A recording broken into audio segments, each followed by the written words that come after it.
Meus queridos, sexta-feira vamos dando continuidade à nossa série de História das Religiões. Ainda estamos na época do protestantismo e agora vamos falar sobre os Países Baixos. Então a gente vai ver que é luterano contra anabatista contra presbiteriano, e é essa loucura mesmo, viu? É assim mesmo que foi crescendo o protestantismo em torno desses países, que fazia parte do Império, do Sacro Império Germânico, que depois vai fazer parte do Império da Espanha, de Carlos V, que aí nós vamos ter a questão dos luteranos contra católico, porque os principados eram luteranos, só que Carlos V, que era o imperador, ele vai ser católico. Então nós vamos dando continuidade a esta loucura. E não se esqueçam, minhas crianças, de irem no canal do YouTube Alice Bíscaro, dê o seu like, curta à vontade e vamos estudando essa parte da história, que faz parte também da história da igreja, né? Então, a gente vai estudando, faz parte também da nossa história, a história do mundo. Então, a história da igreja faz parte da nossa história. Então, eu acho que é uma parte muito interessante. Como diz uma aluna minha, complicado, mas é muito interessante. Os Países Baixos faziam, como eu falei, parte do Sacro Império Germânico e depois vão ficar sob o domínio da Espanha, porque o imperador era Carlos V e ele era um imperador católicos. Vai surgir naquela região luteranos, anabatistas e principalmente calvinista. Então, por volta de 1540, o início vai ser o objeto de intensas perseguições, tendo a repressão aumentada sobre o rei Felipe II e o governador Duque de Alba. A revolta contra a tirania espanhola foi liderada pelo alemão Guilherme de Orange, que vai ser um grande defensor da plena liberdade religiosa. Ele vai ser assassinado e, portanto, aí começa a ser dividido os Países Baixos em 3 nações: Bélgica, Luxemburgo, que vai ser católicas, e Holanda, que será protestante. Então, nós vamos tendo essas questões e assim vai dividindo as regiões entre católicas e protestantes. A Igreja Reformada Holandesa vai ser organizada lá em 1570, no início do século XVII, vai surgir uma forte controvérsia por causa das ideias de Tiago Armínio. Aí no Sino de Dort, lá em 1618, rejeita-se essas ideias de Armínio, que afirmou os chamados 5 pontos do calvinismo, cujas iniciais formam a palavra inglesa tulip, que é tulipa. Vamos lá. Depravação total, eleição incondicional, expiação limitada, graça irresistível e a presença dos santos. E com isso nós vamos ter uma ação da nossa igreja, da Igreja Católica agora, a Católica Romana, que nós vamos chamar esse movimento de contra-reforma. Então, após o surgimento do protestantismo, os historiadores falam em 2 aspectos, de contra-reforma e reforma católica. O primeiro foi o esforço da Igreja Romana para reorganizar-se e lutar contra o protestantismo.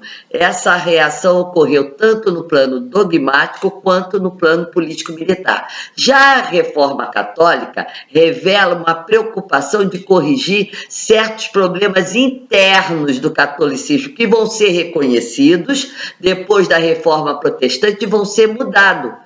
Porque vão ter grupos dentro da própria igreja que vão dizer algumas coisas nós temos que mudar. E eles vão fazer isso. E nessa parte nós vamos chamar de reforma católica. Foram vários elementos dessa reação. Na Espanha houve notáveis manifestações de uma rica espiritualidade mística, cresce uma mística muito grande, cujos representantes mais destacados foram Teresa d'Ávila e São João da Cruz. Além do misticismo espanhol, que foi um misticismo de ouro, Outro sinal de uma revitalização católica vai ser o surgimento de várias ordens religiosas, das quais a mais importante foi a Sociedade de Jesus, fundada pelo espanhol Inácio de Loyola e oficializada pelo Papa em 1540. Além dos votos usuais de pobreza, castidade e obediência, os jesuítas faziam um voto adicional de submissão incondicional ao Papa. Esse voto até hoje é cumprido. Seu objetivo era a expansão, o fortalecimento da fé católica através de missão, da educação, das igrejas. Eles não eram só construtores de igreja, eram construtores de colégios, e o combate às heresias. Então, os jesuítas foram a ordem que mais levou o ensino ao mundo. Os jesuítas vão exercer uma forte influência nos governantes e vão contribuir decisivamente para a supressão do protestantismo em várias regiões da Europa, como a Espanha e a Polônia. Um instrumento mais eficaz, tanto na Contra-Reforma quanto também na Reforma Católica, foi o Concílio de Trento. Esse se reuniu em 3 séries de sessões, seus decretos rejeitaram explicitamente as doutrinas protestantes e vão oficializar o tomismo, que é São Tomás de Aquino, a teologia tomista, a Vulgata Latina e os livros denominados apócrifos ou deuterocanônicos, e com isso vai ter a formação do nosso cânon. Do cânon católico vai ser formado no Concílio de Trento. Ali é a formação definitiva do cânon. Então vai ter um instrumento, vai ser o índice também que ele vai fazer dos livros proibidos. E a Inquisição, especialmente em suas versões espanhola e romana, como a expressão do dinamismo católico nesse período, as ordens dos franciscanos, dominicanos e jesuítas vão realizar grandes obras de missão, tanto no Oriente como nas Américas. No território do Sacro Império, os conflitos vão ser entre católicos e protestantes. Eles vão continuar por muita década, atingindo o seu auge na tenebrosa Guerra dos 30 Anos, que envolveu metade do continente europeu. Essa terra vai terminar com a paz de Westfália, que vai fixar definitivamente as fronteiras político-religiosas da Europa e marcou o final do período da Reforma. Então, a história da Reforma nem sempre é agradável e inspiradora, por causa das profundas conexões entre elementos religiosos e políticos.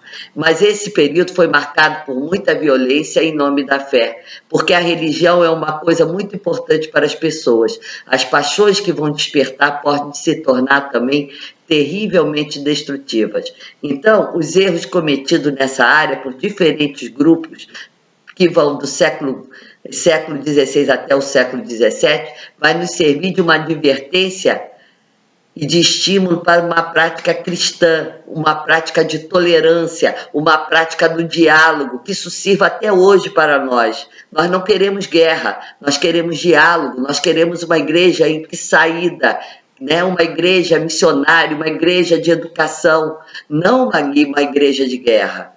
Então nós podemos, sem abrir mão das nossas convicções, respeitar o que os outros pensam diferente de nós.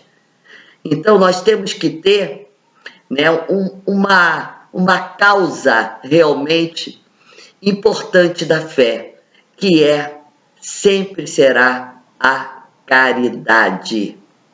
Então, nós temos que viver de acordo com os princípios e os valores do reino de Deus, sendo uma prova difícil, mas necessária para todos nós que somos cristãos. E na próxima semana nós vamos começar as crenças e religiosidade africana com o candomblé. Então, espero todos vocês na próxima aula, que nós vamos começar a falar do candomblé. Obrigado. Não deixe de adquirir a apostila, que é um material muito vasto. Como essas aulas são muito, né? Nós temos aula ainda muita aula ainda de História das Religiões, e eu dividi em 3 apostilas. Então, tem História da Religião 1, 2 e 3.